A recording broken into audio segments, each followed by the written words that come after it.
odd that I'm going to stick up for the FAA after being a controller for 20 years, but It was just as heroic as what Sully did. You know, you're entitled to be wrong, and that's okay. Then run around the cockpit a couple times, like you said.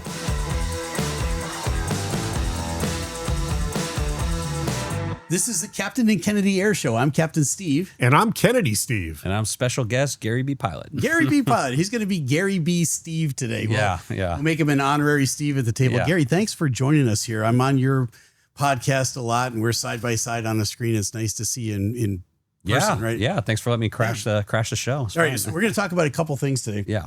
We're going to talk about that landing on I-10, the Piper Cherokee, Emily Shelton. We're going to start the Emily Shelton fan club here. And we're also going to talk about that Medevac King Air crash from last month. The preliminary report's out. I've got that right here. But let's start out with the landing on I-10. So you're flying a Piper Cherokee. You've got one engine and one engine only, and it fails on you. And you land on I-10. What are your thoughts on that? This is incredible. You know, the first thing I thought of when I saw this is it's kind of like Sully-esque. It is. I mean, there's a lot of stuff to hit out there, and she found a highway, a gap in a highway, Right. which in itself is a miracle, and walks away, and the airplane looks virtually undamaged, other than the engine not functioning, not damaged. It's Right. unbelievable. Yeah. Unbelievable job. Yeah, and 21 years old, right? A certified flight instructor, 21 years old. She's flying a student who it's their first flight, FAM 1, right? I don't know if that person's ever going to get in an airplane again. I'd think about my life choices after that one. But Gary, you're a pilot. What are your thoughts on this? You know, the first thing that stuck out to me was how calm she was on the radio from start to finish. There was just no, even in Sully, there was one point where you heard him go, oh, is that right? Anything at Teterboro, you heard it like, and rightfully so. She held that all the way through. And I don't know if you saw, you guys, it was a couple months ago, there was a study that came out that said women pilots can handle emergencies better than men. And I thought, at first I thought, that's kind of ridiculous. Then I thought about it and I said, you know what, that kind of makes sense. I think guys kind of tend to just lose it real quick. And, it's always the woman that kind of holds us down and keeps us anchored. And it kind of makes sense. She held steady the whole time, kept calm, did a great job. Well, one of the things, I've been married for 42 years. You've been married for a very long time. You've been married for a long time. Women are much better multitaskers than men in general. And I know we're painting with a broad brush here, but they are.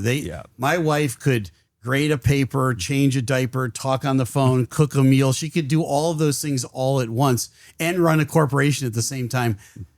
I got into a cold sweat if she asked me to find something in the pantry. I'd open the door and I'm like, where's the peanut butter, right? Yeah. So again, when you get handed something like this, you're going to have to multitask. You've lost your engine. You got to look for your heads on a swivel. Who am I going to talk to? And she's just as cool as a cucumber the whole way down to I-10. Yeah. Right. What are we talking about? Let me show you this. If you didn't see this, I did a video on it. If you haven't seen this video, it's absolutely awesome. For those of you who are listening on the podcast, she lands on I-10 in front of a truck that's got a dash cam going. She ducks under a road sign, misses it narrowly, flares, lands on the center line, comes to a full stop, and taxis off onto the grass. Unbelievable, all this. But a picture's worth 1,000 words, so let's watch. Here she comes into the screen. Whoosh, under the sign, into the flare, center line, touchdown. There's the airplane off the side of the road. There's the cops looking cool in their Ray-Ban sunglasses. Here's somebody driving by, just taking a picture of her pushed off onto the grass. You don't see that every day.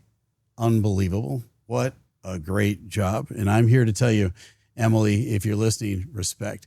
We're actually working on getting Emily to come and join us on some podcast here in the future. And I can't wait to hear from her perspective, what she was thinking and what went on.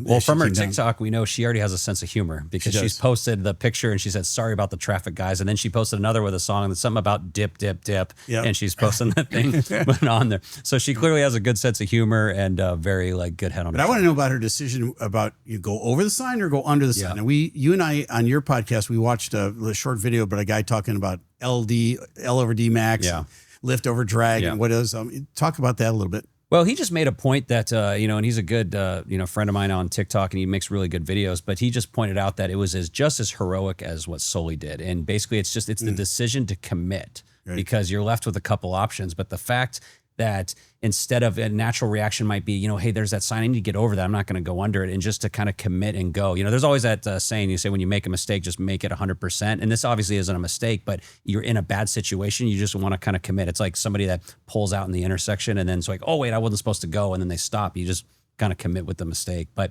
I think the fact that she didn't pull up was a very heroic act and push it forward and get down. I mean, who knows what would have happened when we talk about us? How many times are there stalls that we see? That's kind of my thought. I think her training, you know, overrode the natural human reaction. Yeah. Because you're flying an airplane without an engine. What, are you afraid of the ground? Yeah. What do you do to stay away from the ground?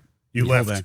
And obviously she was smart enough and well-trained enough to realize that speed is more important than lift, and you can't get lift without speed. Right. We've seen a bunch of that, what you're describing recently was the Butler, Missouri crash, you know, shortly after takeoff. I don't know if they lost an engine. It didn't say in the preliminary report.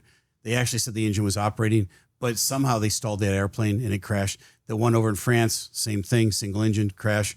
There was another one just recently, the same thing, you know, and so the obvious, I think, to me, answer is, what are they getting taught? What are the students getting taught in flight instruction? The ATR in Buffalo, right? With you know, with the iced wings. Yep. You know, You got to lower the nose. Lower the nose, and they didn't do it when they got the sticker shock. It's counterintuitive. You don't want to. You want to pull back, but you got to train that out of you. Low altitude power losses, instructors, you got to be doing it with your students. I did in the Navy.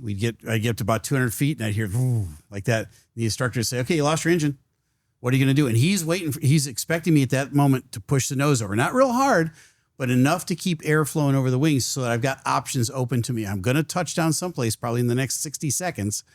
But if I don't, I'm going to stall, and that's it. I've got no controllability of the aircraft. Well, that Colgan crash, like you mentioned, was the final kind of nail in the coffin where they realized we're teaching stalls wrong. I mean, if you go back, even Pinnacle, if you remember that one where they took up to 41,000, they took it way too high, stalled it out. And the whole time, all they were worried about their altitude and pulling back. They're basically saying, this is how we trained our pilots, is to pull the airplane back and keep it away from the ground.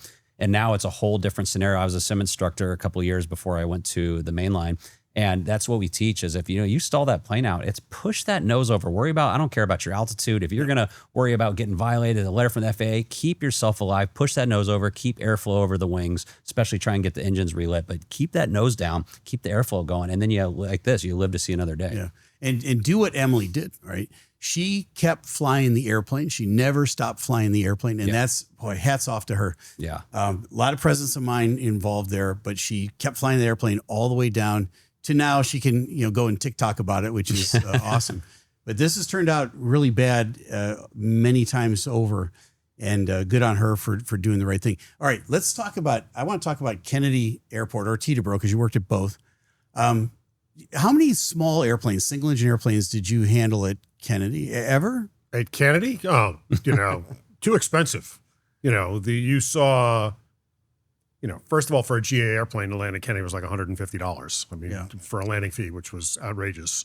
And the only time, anybody would ever come in with a very small, a Cherokee, a Cirrus, something like that, like Sunday morning at the crack of dawn. And I mean, the crack of dawn. Right. But you've had some, right? Yeah. Okay. And ever have anybody dead stick one in? I never had anybody dead stick one in, but we've had our share of, there was a Cessna a few years ago that pretty close. I mean, yeah. What runway do you want? We don't have to give you all of it. Just pick something and land on it. Pick something, right? Because that's what happened with her. This was kind of a progressive failure. When we first started, I did a video on this if you want to go check it out, but she starts out, she's at altitude, and I don't know what altitude, probably 2,000-3,000 feet. And she knows there's something wrong with the engine. And then the oil pressure is going down and it gets into the red zone. And all of a sudden she smells fumes in the cockpit. That's verifying my engine's failing. Next thing is the prop stops. Okay, now you're totally committed to dead stick this thing in. At that point, her head's on a swivel. And she asked for a runway change, to go with a tailwind. They give it to her, but she says, nope, can't make the runway either. I'm going to land on I-10. And just like that, like you talked about that Sully decision-making, I'm landing on I-10. And she says a second time, nope, I'm landing on I-10. And he says, well, all the best to you. Look for a gap in the traffic and we'll send the trucks out to you right now. Yeah. Okay. And she's the voice never changes. Just boom, boom. I'm just doing business. Keep flying the airplane. Awesome. Yeah. Yeah, we could just quit there. All right. So having said that now, so that one turned out really well. This other one did not turn out quite so well. It was a medevac King Air. I've got the preliminary report now in my hand. And this incident was from May 14th of this year. It was a Beech 90, a BE 90. I've got about 1,200 hours in that airplane. Love that airplane. Very reliable, turboprop engines. I flew it for the Navy for a number of years, and 2 pilots and 2 nurses on board, all fatally injured at the end of it. The owner of that airplane was Generation Jets, a Part 135 carrier. And they're going from Roswell, New Mexico to pick up a patient in, let me get the name right, Sierra Blanca Regional Airport near, I'm going to butcher this, but I think it's Ruidoso, New Mexico. They never make it. It's a clear night, no cloud cover at all, but 0 moonlight. So very, those nights where it's pitch black out and you can hardly see your hand in front of your face. It's one of those nights. But again, stuff's going on. No significant weather, 0 illumination from the moon. At the same time, there's GPS jamming going on about 100 miles away during a military exercise. There is a NOTAM, and we'll get to that in a minute, that was put out warning everybody in the area that there was GPS jamming going on. But you got to look at the NOTAMs first, and then you got to be able to interpret it. I'll get on to all of that here in a second. But they do have GPS difficulties. They report that to air traffic control. Air traffic control starts to give them vectors. So at 8 minutes after takeoff, the ATC calls them up and says, hey, you guys are 1,000 feet high. And they don't know they're 1,000 feet high. But they've been getting this jamming, and there's something wrong with their altitude indications on the airplane. They say they're going to adjust at 9 minutes after takeoff. This is right around midnight, right? That's what time of day it is. They radio that they've lost their GPS. Air traffic control gives them vectors towards their destination. 10 minutes after takeoff, air traffic control phones the military and asks them to stop jamming. They do. They comply. They stop the jamming. 12 minutes after takeoff, ATC is aligning them for a straight-in approach to their runway now at their destination, but they're 31 miles away, and between them, where they are now, and their runway is a mountain range, the El Capitan Mountains, is that what it's called?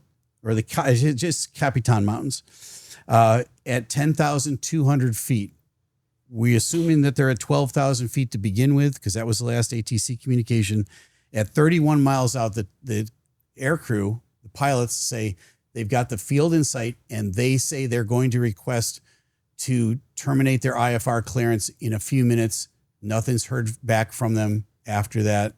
The next thing they do is they impact the mountain at like 300 feet below the peak of the mountain. Okay. Those are the rough details of all of this.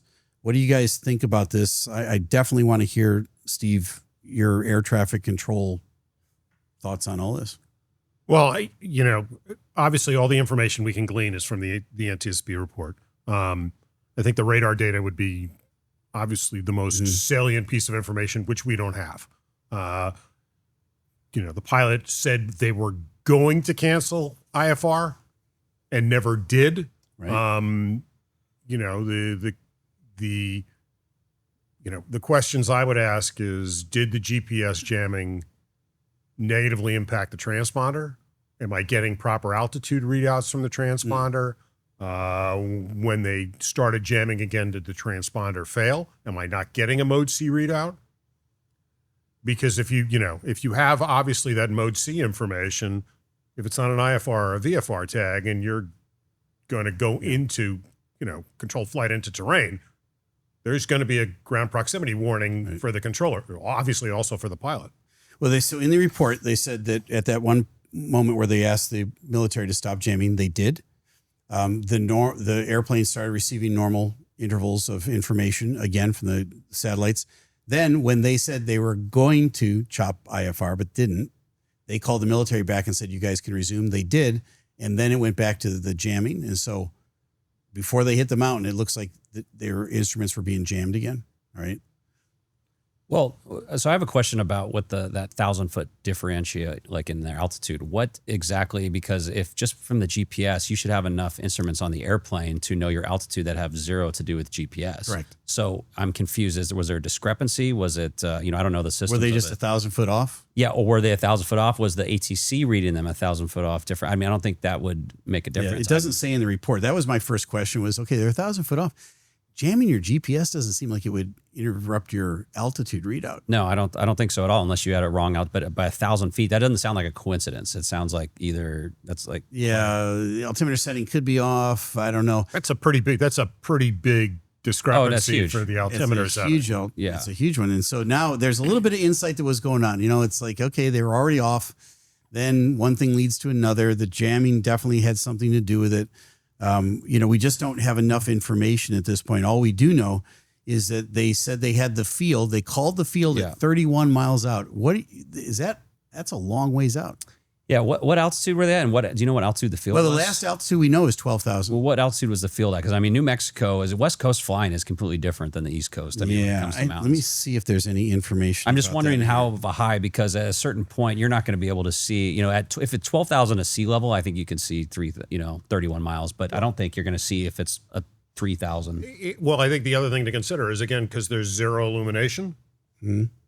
Yeah, the airport could be that's a lot of times pitch too. black. It's kind of the only thing you see. But interestingly enough, obviously when you come into an urban environment, the airport is the darkest thing out This there. uncontrolled airport, Steve?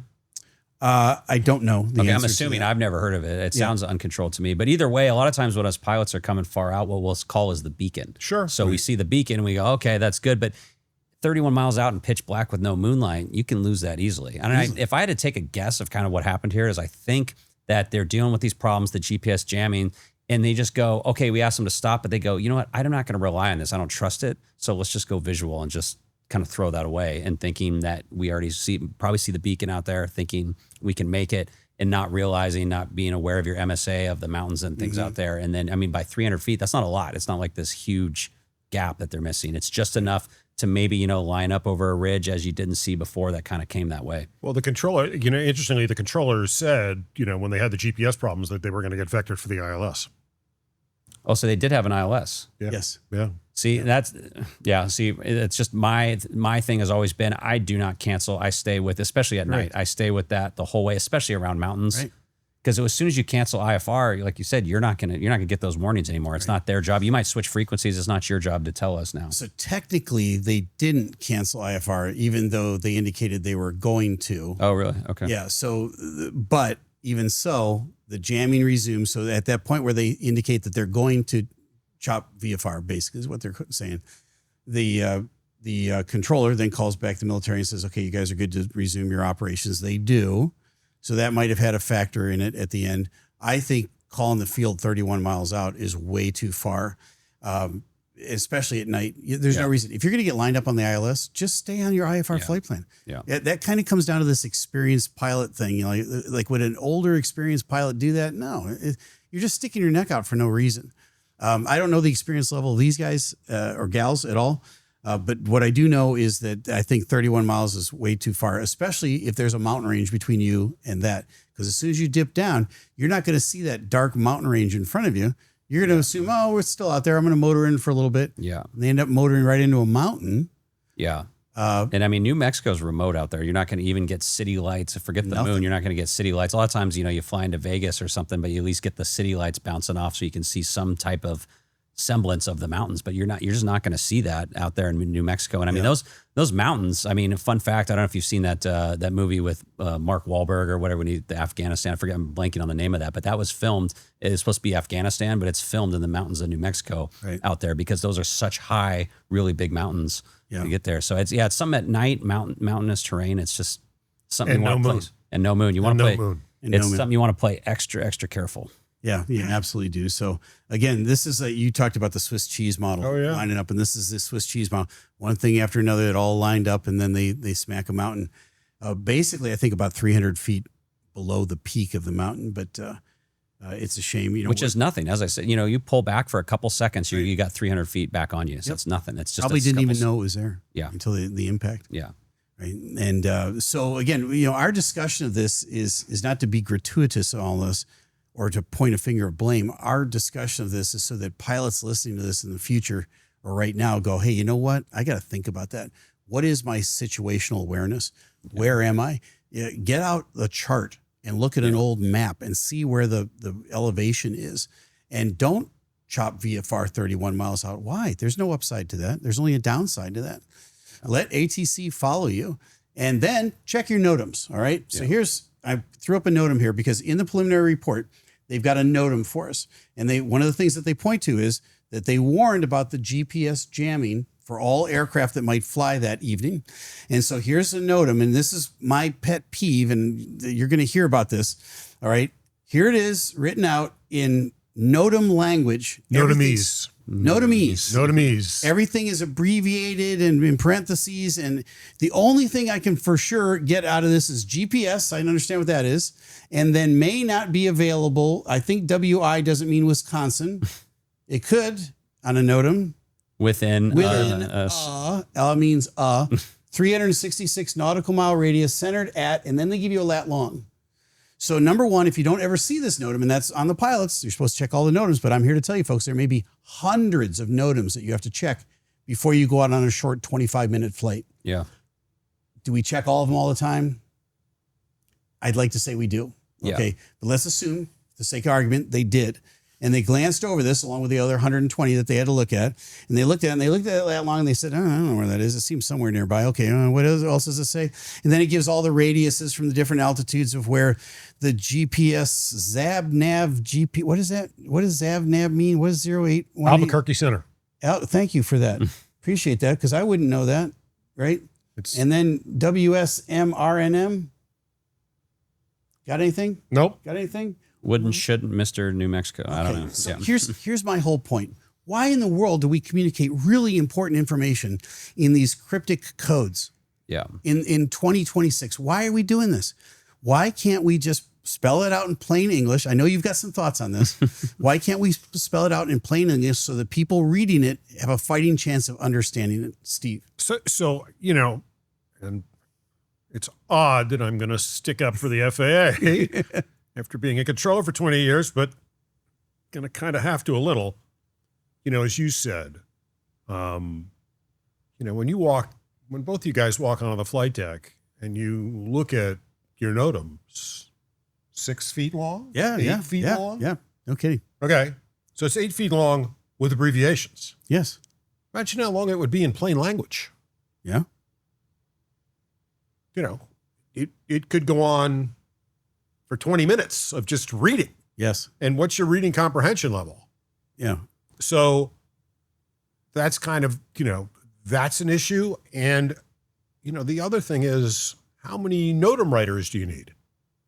If we're going to start doing things in plain language as opposed to in acronyms, and I admit this is acronym ad nauseum, and I think NOTAMs in general are acronym ad nauseum. Mm-hmm. But once you allow plain speak into it, it can become, you know, a simple thing can become convoluted and 2 different people can write the same thing 4 different ways. Yeah. Yeah. I kind of take the middle road here, not to sit on the fence, but I think there's like room. I see what you're saying and I see what you're saying, but my kind of opinion is I think what the best part would do is to take the NOTAMs and split them into priorities, because I think that would be cool to have like, okay, this is absolutely important versus like, you know, some things, but then you have to argue what's technically, you know, half the time you read it, it's okay, there's a crane 200 feet off the left side of the airport at 50 feet. And you're like, okay, how much is that going to make? It's not important until you hit the crane. Exactly. That's my point. That's why I just kind of caught it. You know, a lot of H's and NOTAMs this way. Okay. So let me take the third middle ground on all of this. In this day and age of technology, because you're not going to look at this on a piece of paper. You said it's going to be 6 feet long. Nobody's going to print that out anymore. It's going to be on their iPad. Okay. Right? Why not make a hyperlink in here? Plain language hyperlink. More Want to details. read word for word on this one? You don't have to read them all. But that one's caught my eye. GPS not available. I want to read more about that. Click on the hyperlink, and there it is in plain English for you. Kind of like that little eye on the websites where you whatever click. Language you want. You get to click the language. If you want it to be in French, it's in French. Boom. So I think the language thing is a very good idea because there are, having come from an airport with lots of different languages, I get it. I think the language thing is actually a very good idea. My concern about if you went to hyperlinks in plain language. Remember, we live in a country run by lawyers. Mm-hmm. And if something bad happens, having been in the deposition seat, they parse every syllable. Yeah. Would be the same Okay, thing. well, let me take your argument there. Then, let's say I survived this and I'm the pilot and I got to answer and some attorney's going, all right, Steve, did you read this NOTAM before you went out flying? And I go, yes, sir, I did. I read all the NOTAMs. And he goes, okay, explain to the court today what that NOTAM means. And I go, well, it's GPS, I got that. Something about 0518, and maybe that's the date. Okay. ZAB, I got nothing. Nav is GPS. WSMR, and all of a sudden, all I would say to you is you are you're very poorly represented by your attorney for not being prepared for that deposition. Because if you don't know, I understand what you're saying. So that's in a court of law where you got months to prepare. Right. You're going out on a flight and you just got called up. You got to go pick up a patient over here. Agree. I got an hour to get ready for this flight. That's the issue to me. So, but I hear you, but I would say to you, if you know what, there's also the professional incumbent responsibility of, if you believe this is something that's going to impact your route of flight, shouldn't you be responsible as the pilot in command for understanding what it says? And if you don't, find a source that can explain it to you. 120 times over when you got an hour to get airborne. I mean, it's the reality of the real world that we live in. I understand. And I guarantee there's going to be somebody in the comments, and let me know in the comments. There's going to be some guys in the comments that have spent most of their career learning what all these little acronyms mean. And half of them will get half of it right.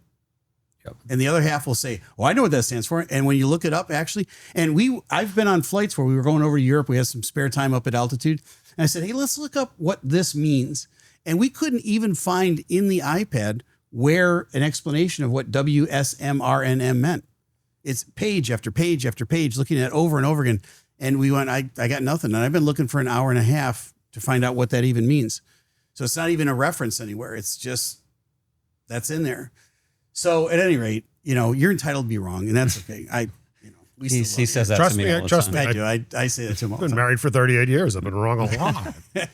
I think you do make a valid point that there is a discussion here, but when it comes to this flight, I really don't think the GPS played too much of an issue here. I think it obviously might have been a distraction or something there, but you could have asked for a direct to or a heading or some type of get on a jet route, get the old fashioned, get out the needles, whatever you have to do.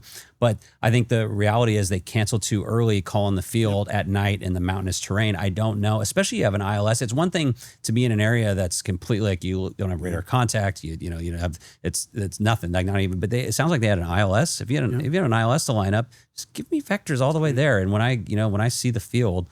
Then I can cancel it. And if you once you capture the ILS, you're going to get 1,000 feet over the terrain anyway. Yeah. This is one of the holes in the Swiss cheese. That's Absolutely. all it is. Right. You're right. There's a whole bunch of other holes, but this is one of them that could have prevented a mishap. Little one, indeed, but one of them. All right. And I want to hear in the comments from my pilot guys out there. What do you guys think about the conversation we're having right now about changing this to plain English, and why are we still doing this? And and what frustrations have you had or not had with NOTAM language, weather language, how it's communicated to pilots? It seems like to me like it's pretty important. Well, see, I need to read this through, but let's just like hypothetical for a second. Like, let's say the GPS worked fine. They're on their way. Is it still possible they're 31 miles out and he goes, I see the beacon, we're called the field, and without even had nothing to do with the GPS? Is that possible? Yeah, it's possible. Absolutely. Is it maybe it's just a distraction that just got them a little bit, there? But it's one of the things that comes out in the preliminary report. It's one of the pieces of the puzzle. Might have had zero to do with it, but I don't think they're not going to have a CVR on that, right? On the no, there was no CVR, no flight data recorder. Yeah. Okay. So that makes it a little more difficult. So 31 miles out, they call the field. There's mountains in between. That's a formula. Right there. You have to have situational awareness. You have to know where you are. And that's just to go back to what you were saying a little bit before. As you said this a lot of times, every rule has been paid in blood, and as to why we discuss this, and the reason why is it gets safer and safer because we study this, we talk about it, and we realize it. And that's another thing to do. If we're ever flying in a small plane, it's like, no, I'm staying. It's night, mountainous. Right. Don't do it. Yep. We're lending our voices to that conversation. Okay. Having said all that, that was a spirited conversation. I like that. All right. It's time for What happens when? All right, this is one of my favorite parts of the podcast, and I'm going to start this one for Kennedy Steve. What happens when you're working the tower and an aircraft declares an emergency? So, assuming the airplane is coming to the airport or coming to any airport, there's certain information that we need to try and ascertain, because the biggest thing you're trying to do when an airplane declares an emergency is anything you can to help. You get whatever you want. You can go wherever you want, as fast as you want, as slow as you want, and everything is getting out of your way to give you whatever you want. So at the end of the day, everybody walks away happy. But things we need: souls on board, fuel remaining in pounds, and the nature of the emergency. And all that information is for the fire and rescue folks. I thought you guys wanted fuel total time that we can fly. Always wanted in pounds. Oh, okay. See, A lot of times. So I guess it depends on the nature of the emergency, but Yeah. the fire and rescue people always want pounds. Don't want kilos, don't want hours, want pounds. Sounds. And I'm not a fire and rescue guy, so I don't know why, but that's do you have a what they always want. checklist for those items, or is it all like up here? Well, I'd like to say that we had a checklist, but I don't remember, so I think it's all up there. But you know what? When we called an emergency to the fire and rescue people, alert 1, alert 2, alert 3, in different airports and different municipalities, call 3-1, call 3-2, call 3, we all have different things. There is a checklist and a bunch of information that she'll run down. So you're up in Kennedy Tower. We were talking earlier about how many controllers are up there working a shift. How many, when the emergency aircraft is coming in, is it just one controller on that emergency aircraft, or 2, 3? How? Because phone calls got to get made. There's other communication, right? So the controller who's actually working the airplane is not talking to the fire and rescue. That's, cab coordinator, supervisor, controller in charge. Somebody's picking up the R phone. And when you pick that up, at least at Kennedy, it goes everywhere. It goes to the fire and rescue people. It goes to the airport authority. It goes to the FDNY in some cases. Right. So they all get that information. So does somebody up in the tower go, I got the ARF, I'm making the phone call, or it just happens? It's the controller, it's the supervisor or the controller in charge. Got it. And they will occasionally delegate that responsibility to a cab coordinator, but there's never any staffing anymore to ever have that position staffed. When is the emergency over? Depends on the emergency. For most of them, airplane lands, pilot says no further assistance required. If the airport authority hasn't closed the runway for any one of a number of reasons, and the airplane can taxi to the gate, occasionally the fire and rescue folks will follow the airplane to the gate. But if the runway's open, the airport's, the emergency's over. Okay, so I just caught a little thing from you. The airport authority closes the runway. So is there another layer in here of somebody? How does that work? So in the airport authority, is the sole arbiter for opening and closing runways. Like controllers That's don't not do you it. guys in the tower. Absolutely not. We have no control over that whatsoever. Nope. When they do snow removal, if they say the runway's closed, the runway's closed. We So just it's don't get to use it anymore. Massport up in Boston. It Absolutely. would be, Port Authority in New Port York, Authority in New York, okay. Jersey. Yeah. Controllers have no authority to open and close runways. Yeah. Okay. I think a fun fact to add about this is that you probably know this as well, is that different countries will have different protocols for the emergencies. And so that's why I say even going into London, Heathrow, that you prefer, if you can, use pan versus declaring an emergency, because apparently they start clearing hospital wings and doing all kinds of crazy stuff. So some places take it a little bit more serious. Yeah, my last couple of years in the simulator, they were really fleshing out overseas, especially in Europe. If you say Mayday, Mayday, Mayday, they'll start sending ambulances to the airport. No, they clear wings in the hospital. They start putting out. They assume that it's like a mass casualty event. So they prefer pan. They treat that like we treat a Mayday emergency over here. But either way, you should use the terminology, either pan, or Mayday. That starts all the wheels in motion. American pilots always, not American Airlines, but American trained pilots, all do I like to declare an emergency. Okay, that was great in the 80s, guys, but it's changed. You got to do the ICAO nomenclature. You got to know where you're at too. Like the Bahamas, I've heard of people declare an emergency getting down there and they can't even get somebody to the airport. It's like a heart attack and it's 30 minutes before somebody shows up, and everybody treats it differently. Yeah, it's like, hey, it's an emergency, man. Yeah. What do you mean by that? Right. Yeah, it's kind of laid back. Yeah. And all that. All right, so let's defer to Gary B, our guest at the table today. What's your what happens when? Well, I didn't really know what to ask. So one of the Make-A-Wish Foundation, the dad was in here and I said, well, what do you think about that? And he asked about the autopilot. I'm going to modify it a little bit, but let's say what happens when the autopilot fails? Because he wanted to know when the autopilot was engaged. And I said, typically, it just depends. I don't know about you. It doesn't fail very often, but no. Every now and again, an autopilot will fail. Most commercial jets like a 777 or 787 have 3 autopilots. There's actually 3 buttons on most of them that you can push. The 767 was the same way. You'd have to have all 3 of them fail. I don't know if there's a common choke point that all 3 would, but if they did all fail, we run around the cockpit and scream, right? Yeah. And panic. No, we don't do that. We you just have to hand fly the airplane.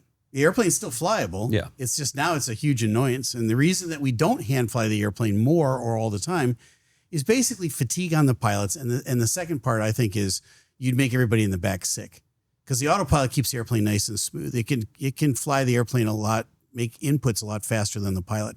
We're eventually going to be doing like this. You're going to be up 100, down 100. Speak up for yourself. I can fly that straight. I know you can. Yeah, you can for 6 hours, but I'm an old man and the battery dies quickly. You know what I'm talking about here? Okay.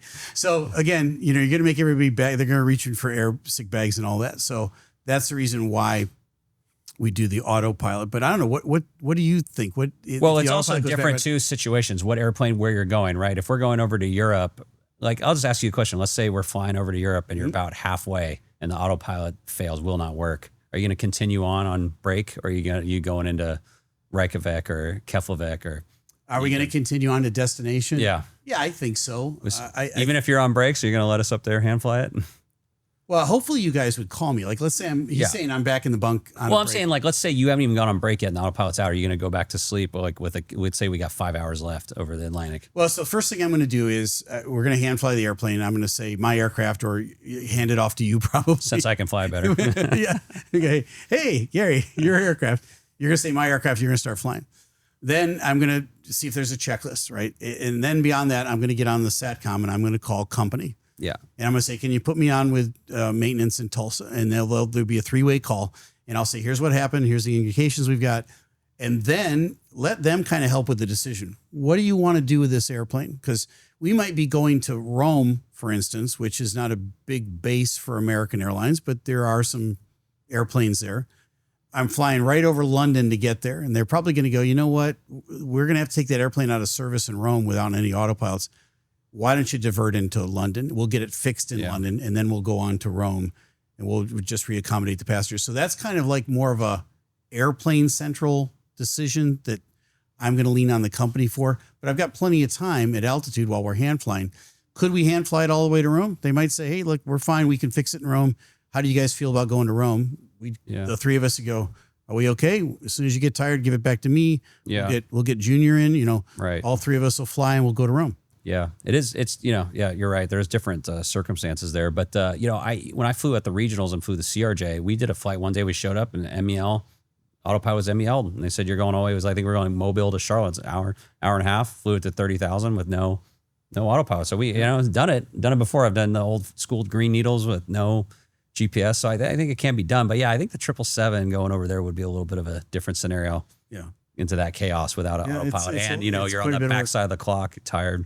Yeah, it's a lot of work. All right. Steve, any thoughts on this one? I know this. Well, it's just interesting to me. No, I mean, it's interesting to me, that you're going to have this 3-way call and there's still, there's the safety aspect and then there's the commercial aspect, which still, makes a difference. It's not going to trump safety, but there's still a commercial aspect of the decision-making process. Yeah. Where can you best fix this airplane? Right. Is it unsafe to hand fly it? No, it's not. Might be fatiguing on the pilots. And so there's lots of layers to this one, right?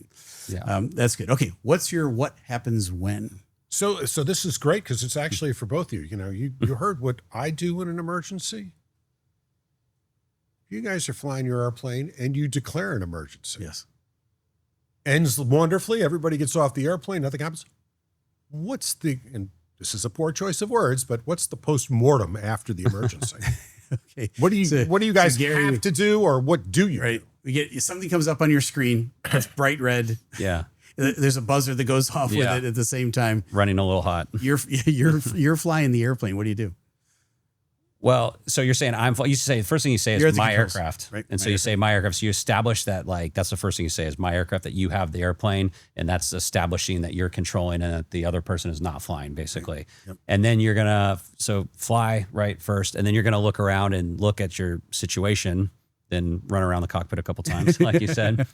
And then you're going to read it off and call. And so he's going to grab the QRH. He's going to run in the 777. It's a nice green checklist right there on our, our display. And he's going to run through that. And so that's the first thing is always fly the airplane, right? Right. Yeah. My aircraft, the next thing is nothing needs to be done in a hurry, especially on a 777. Yeah. Just sit on your hands for a minute, let it kind of settle out. The next thing is if I'm the pilot monitoring, I'm watching Gary fly the airplane just fine. I reach over and I hit a button that says checklist. Yeah. And the proper checklist pops up on my screen, that green checklist you were talking about. Mm-hmm. And then I just go item by item. Some of the items I just do by myself. I read them all out loud to him so he knows what I'm doing. Some of them are concurrence items where I have to get Gary to go, yep, that's correct, do that. And we both agree before I do it, move it, turn it off, turn it on, whatever it is. And then we just work down through the checklist. That's the first fly the airplane level. Yeah. The next level of emergency is navigate, right? So it's aviate, fly the airplane. Next is navigate, which is where are we going? Are we going to our destination? What's the nature of the emergency? I think we're going to have to divert. What's our closest divert? I always want to go to Dublin when I divert because I love that layover, but it might not be the best airport to go to. And then communicate. So that level, if we're out over the North Atlantic, it's a little bit more complicated. We're going to make a cell phone call. We're going to make an HF call, key up the mic and say, gander, gander, it's us. We're here. Pan, pan, pan, or mayday, mayday, mayday, depending on the nature of the emergency. Let them know what the intentions are. We think we're going to go on to our destination in London. We think we want to go to Dublin, whatever it is. Then they'll start to coordinate and give us instructions through air traffic control facilities along our route. And it's also a lot of different scenarios in there. For example, like the drift down procedure, that's like that kind of encompasses what you were saying, but in a very quick situation. So if we're up at altitude and we lose an engine, we only have about 30 to 60 seconds before we have to take these steps and start the airplane down, or else the speed's going to bleed off in time. So there's a point where you have to follow these steps. And I have them memorized and then have it favored on my iPad so that I can just pull it up and do it. But once we start across the North Atlantic, we bring up it's a checklist and it just sits there on the iPad. So all you got to do is touch the screen and that's one step after another. Eventually down there, it's contact, Gander or Shanwick. And then next is do this. And you get the airplane headed out off the track so that when you descend, you're not descending into another aircraft below you. Yeah. And safety is always the paramount thing. Did you see that flight out of Brazil where the engine basically caught on fire, the Delta, and they just you saw that and you saw the video in the back and everybody panicking. Yeah. And one of the questions, and Steve and I talked about this on my show, is they're yelling in the back. They're yelling for the pilots up front, go, why are we going up? Why are we going up? They can't comprehend. And I said, as bad as that fire is coming out, I promise you, it's not as bad as crashing into a mountain. Yeah. So, you got to understand. So when people are in the back there, you remember aviate, navigate, communicate. Your communication, I'm sorry, it's got to be the last thing where, maybe one day we'll have an AI button that will say, sorry, ladies and gentlemen, for the inconvenience, but we got to fly that thing out. And so trust me, you want the plane, even if the engine's on fire like that, to keep going up. You can't just push a button and land back at the airport like that. So there's nothing bad up. Yes, exactly. A lot of bad down. Yeah, right. Up, yeah. We're pretty good for a while. You heard it here first. There's nothing bad up. There's nothing bad up. All right. And you can quote that. Well, guys, thanks. This has been a really good conversation. I think we've learned a lot from each other on this one and also for our audience as well. We're in the middle of our Make-A-Wish Foundation fundraiser that's going to terminate sometime towards the end of September, but we've been raising money here and you folks have been absolutely fantastic. There's a link below that you can see. It's a secure link if you want to donate to this worthy cause. We're trying to send at least 15 kids on a wish, grant a wish. That's $150,000. I'm hoping to blow the lid off of that. We had a wonderful interview with a young girl, 9 years old, named Perry. Perry is a young lady, and she had her kidney removed because she had a tumor. She's been cancer-free now for 4.5 years. She got to have a wish. She's going to tell you all about it. She's going to join me here right on the set. So let's go and let's interview Perry and her mom, Brittany. I have to ask you, Steve, before you talk to Perry, did you get a wish granted? because I noticed when you were doing that, it all of a sudden became the Captain Steve Air Show. Should I just push and disappear? Well, sometimes when you're not here, I have delusions of grandeur. Like this could be the Captain Steve Air Show. And then I think I probably should have said, welcome everybody to the Captain Steve and Kennedy Steve Air Show. That would have made you feel better? I'm like an onion. I got a lot of layers. My apologies, my friend. I did not. It was a complete oversight. It'll never happen again. I'll get over it. All right. Let's talk to Perry. Yeah.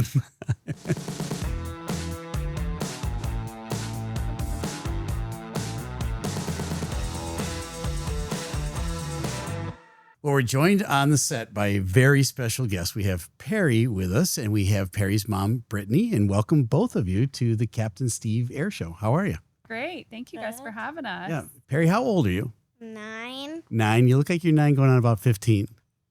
You are very accurate. That's what my Yep. mom said. And you, so we're here as part of the Make-A-Wish program that we're featuring this month, and you actually got a wish a while back, right? Yeah. Remember when we went? Where'd you go for your wish? Hawaii. Hawaii. All right. That's proving that not everybody goes to Disney. Okay. So what did you do in Hawaii? When did you go? What did you do?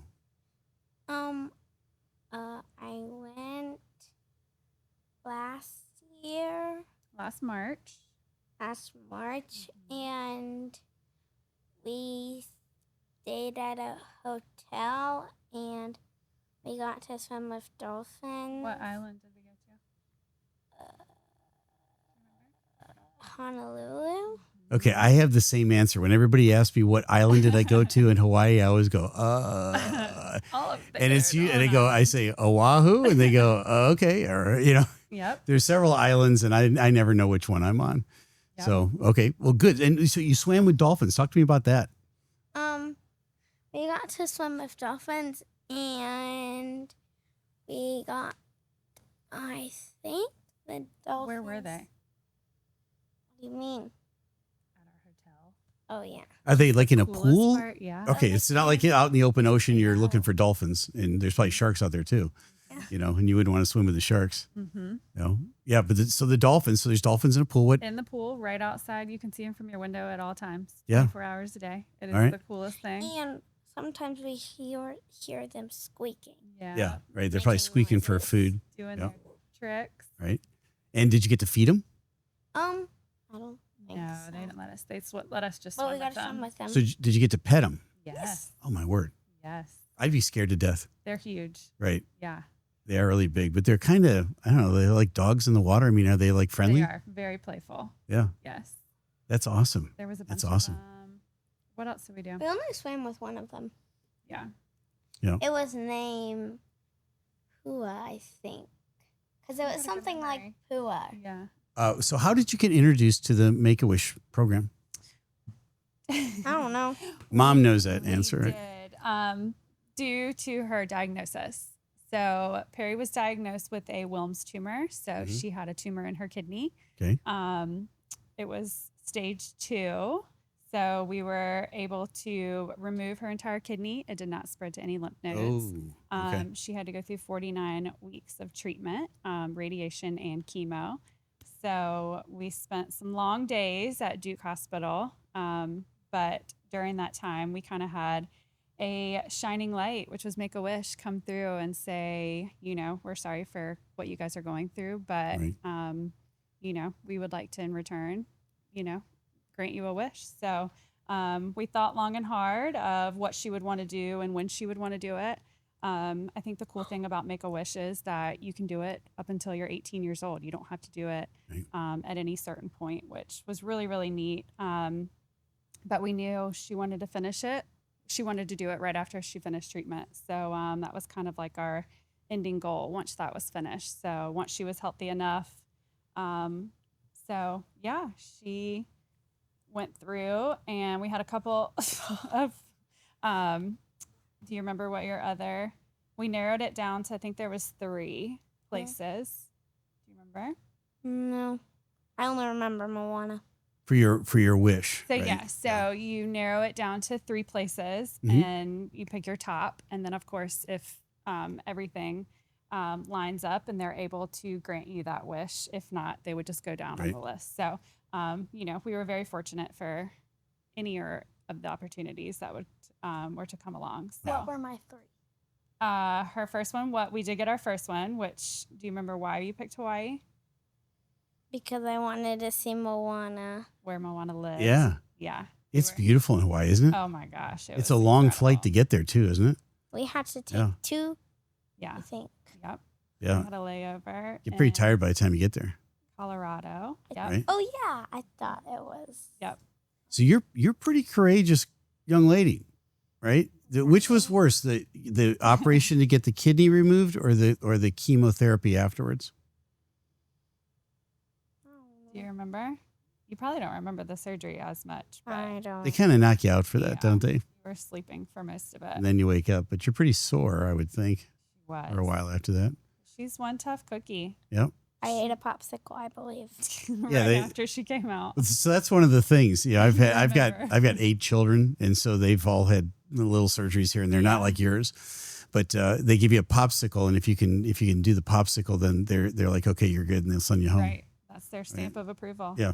You're good to go. I don't know what that means, but I guess it means something out there. Your All right. body's working. 49 weeks of 49 chemotherapy? weeks. Yep. That seems like a lot, Chemo and radiation. right? Yep. Yeah. Awesome. So she was, I'm telling you, one tough cookie. Right.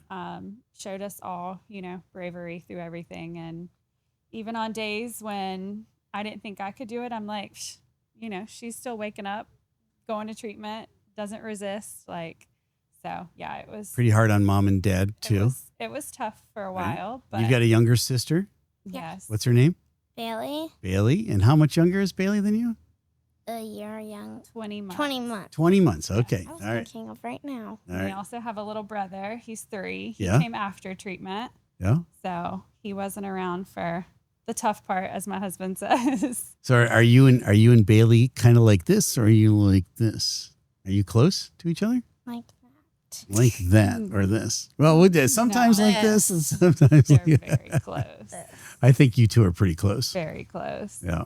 I saw Bailey earlier, right? Mhm. And you two could almost be twins. We yeah, get that a lot. Yep. Yep. you do. Oh, Okay. we're almost 2 years apart. So 49 months of chemotherapy. How long has it been since the operation and the chemotherapy finished? So she rang the bell. We're coming up on 4 years, August 18th, 2022. Mm-hmm. And next year, she will be granted her survivorship. So year 5. Wow.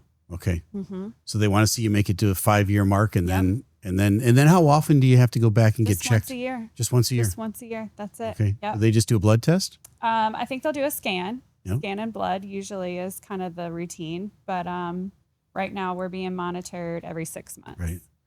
Well, the neat thing about the Make-A-Wish program is that somebody at the hospital, was it the doctor or somebody Referred us. Or in the something. system, Mhm. referred you guys? They said, hey, you'd be a good candidate for this. Yep. And then you get to kind of work with Make-A-Wish to choose where you want to go, and you give them a couple, 3 alternatives. If they can work out your first choice, Yep. right? do They will. everything they Not can. everybody goes to Disney. Yes. Right? I get a lot of comments about everybody goes to, they don't all go to Disney. They do different things. It depends on what your wish is. Yep. The average cost of a wish is somewhere around $10,000. Some are a what little we bit more. heard. Yeah. Some are a little bit less. Yeah. All right. And we're in the middle of a fundraiser right now. Our goal is $150,000. That would be 15 wishes. We're hoping to blow the ceiling off of that Wow. so we can send Incredible. more Perrys and your family, because it's really more of it's a family thing, isn't it? is. Right. It 100% is. Yeah. It was a great experience for all of us. It was the first time my husband and I had been to Hawaii. So Right. the fact that we all got to enjoy it together is super special. Yeah. Right. And Perry, for you in the midst of going through everything that you were going through, did you get your wish after all the chemo was done or during the middle of it? When was it? I I think we found out. close to the end. Yeah. We found out when she was finishing up. And then, I just told him that to basically be on standby. We wanted to figure out when she would be the healthiest. And so we planned it to go during spring break of last year. So that she wasn't missing school or anything like that. So, we were there for a full week, and it was incredible. Right. Well, Olivia, who is from Eastern North Carolina and helps run the Make-A-Wish program out here, she's always telling me that they want to get the kids when they're as they can at the healthiest point, so that they can enjoy their wish. That was exactly where we were. Yeah, and it was it a welcome break from all of the doctor's visits? And, oh my goodness, yes. Yeah. It was a nice, much needed break from everything. But like I said, once she finished treatment up, she was actually started kindergarten a couple weeks later. Okay. So we were thrilled that, not that you can pick timing, but the timing lined up that she wasn't able to be held back from kindergarten or anything like that. So, she's now in 4th grade. So I was just going to ask, Perry, what grade are you in? 4th grade? All right. Do you know what you want to do when you get out of school, when you're done? No, not really. Do you want to become a YouTube influencer?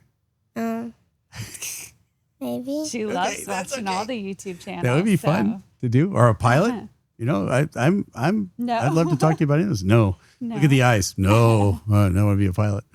All right. Well, that's great. Well, so do you have any hobbies or interests? What do you like to do on a regular day? Soccer. Soccer? And I used to do gymnastics, but I don't do gymnastics anymore. And I used to do dance when I was younger. Yeah, all those are fun. Soccer, are you on a soccer team? Not right now, but in the fall. It starts back up in a couple weeks. And I think in the fall, I'm going to do another soccer league with my friends. Yeah, that's good fun. I love going to the soccer. She's great at meets, soccer. right? Yeah. So, Mom, I wanted to ask you a question. Why is it so important? I mean, what was so special about Make-A-Wish, and why do you think other people should support the Make-A-Wish program? I think it is an incredible organization just for the fact that they are helping families go through one of the toughest times that they're going to experience. We always say that we're very fortunate in just looking on the whole perspective of things. Like, hers was a short time. It was a rough time, but it was a short time. And there are kids that are dealing with more, long-term illnesses that will deal with them their entire life. So the fact that, they'll pick any family going through any of these journeys to just give the kids something to look forward to, something they've always wanted to do in their life, something that maybe the families could never afford, things like that. Like it's just an incredible experience all around. Yeah, it is. Everybody I've talked to has said the exact same thing. What an incredible experience it is. It is. For not just the child, but also for the family as well. Yeah, all right. For sure. All right, Perry, you are a very courageous young lady. What do you say? You've got a great future ahead of you. And so thank you for joining us. Give me a fist pump here, girlfriend, on that one. All right. Good. All right, folks, we've got the fundraiser going on right now. Our goal is $150,000. If you can give and you can give generously, please do. Any amount is wonderful. Collectively, we're gonna hit that goal and we're gonna blow it away, I think, and we're gonna really help change the lives of families that are going through some really rough time with a diagnosis. So let's bring some cheer into their lives. I'm Captain Steve, and we'll see you next time around.